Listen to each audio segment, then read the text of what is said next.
होगा, और अगर सब मिलकर कोशिश करें तो रास्ता निकल सकता है। राजू के चेहरे पर एक उम्मीद की किरण जागती है।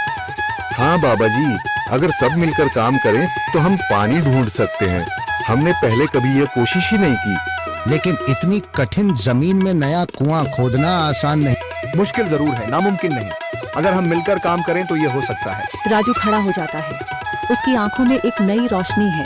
तो फिर हम कल से काम शुरू करेंगे। मैं गांव के सभी युवाओं को इकट्ठा करूंगा। हम मिलकर नया कुआं खोदेंगे। यह कहते हुए वह शामू के साथ गांव के दूसरे युवाओं को बुलाने के लिए निकल पड़ता है। कहीं दूर से गरज की हल्की सी आवाज आती है, जैसे आकाश ने उनकी उम्मीदों की गवाही दे दी हो।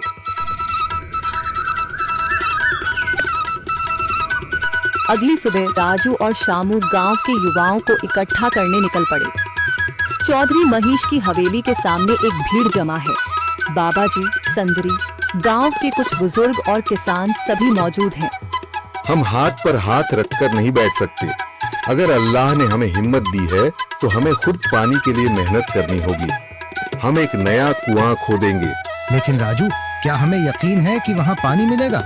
बेटा, पानी जमीन के अंदर होता है, बस सही जगह खोदने की जरूरत है। हमने अपने बुजुर्गों से सुना था कि पुरानी नहर के पास जमीन नरम थी, शायद वहीं पानी हो। बाबा जी सही कह रहे हैं। अगर तुम सब यह काम करने के लिए तैयार हो तो मैं अपने कुछ मजदूर भेज सकता हूँ। धन्यवाद चौधरी जी, लेकिन हम सब खुद भी मेहनत करेंगे। यह हमारे गांव के अस्तित्व की लड़ाई है। संदरी, जो अब तक चुप थी, आगे बढ़ती है। हम औरतें भी पीछे नहीं रहेंगी। हम पानी लाने की व्यवस्था करेंगी, खाना बनाएंगी, ताकि तुम सब आराम से काम कर सको। यही हिम्मत चाहिए थी संदर। पूरा गांव एक नई उम्मीद के साथ कुआं खोदने की तैयारी में जुट जाता है। दूसरी ओर कुआं खोदने का काम शुरू हो चुका है। राजू, शामू और दूसरे युवा बेलचे चलाने लगते हैं। मिट्टी बाहर निकाली जाने लगती है। तेज गर्मी के बावजूद सब पूरी हिम्मत के साथ जुटे हुए हैं। दोपहर की तेज धूप जमीन आग की तरह तप रही है। गांव के लोग लगातार कुआं खोदने में जुटे हैं। हाथ छिलने लगे हैं, माथे से पसीना बह रहा है, मगर किसी ने हार नहीं मानी। महिलाएं पानी और सत्तू लेकर आती हैं ताकि पुरुषों को कुछ राहत मिले। हमें और गहराई तक जाना होगा। अब तक सिर्फ सूखी मिट्टी और पत्थर ही निकल रहे हैं। राजू, यह बहुत कठिन काम है। अगर हमें पानी न मिला। अल्लाह मेहनत करने वालों को कभी निराश नहीं करता बेटा। तुम सब अपनी कोशिश जारी रखो, पानी जरूर निकलेगा। हिम्मत मत हारो। अगर अब रुक गए तो फिर कभी पानी नहीं मिलेगा। सभी फिर से जोश में आकर काम में जुट जाते हैं, मगर सूरज की तपिश बढ़ती जा रही है और कई लोगों की सांसें तेज चलने लगती हैं। तभी एक तरफ से रामलाल और उसके आदमी हंसते हुए आते हैं।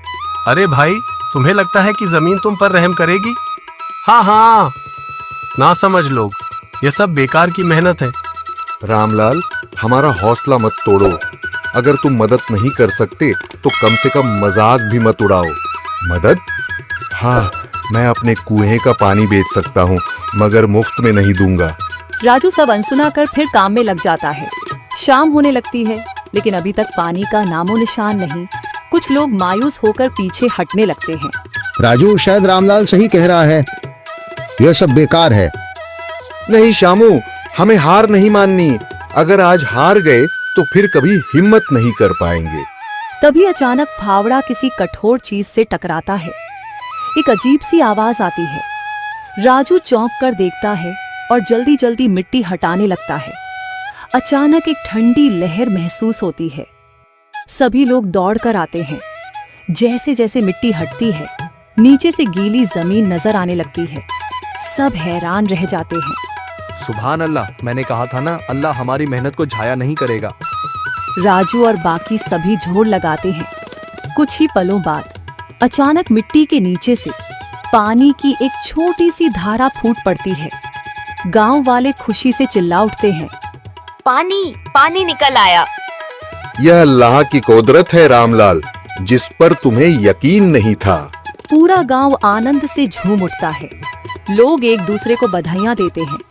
औरतें दुआ करने लगती हैं। कुछ दिन बीत चुके हैं। गांव वाले नए कुएं से पानी भर रहे हैं, खेतों को सींच रहे हैं और जिंदगी फिर से पटरी पर लौट रही है। मगर रामलाल अब भी अपनी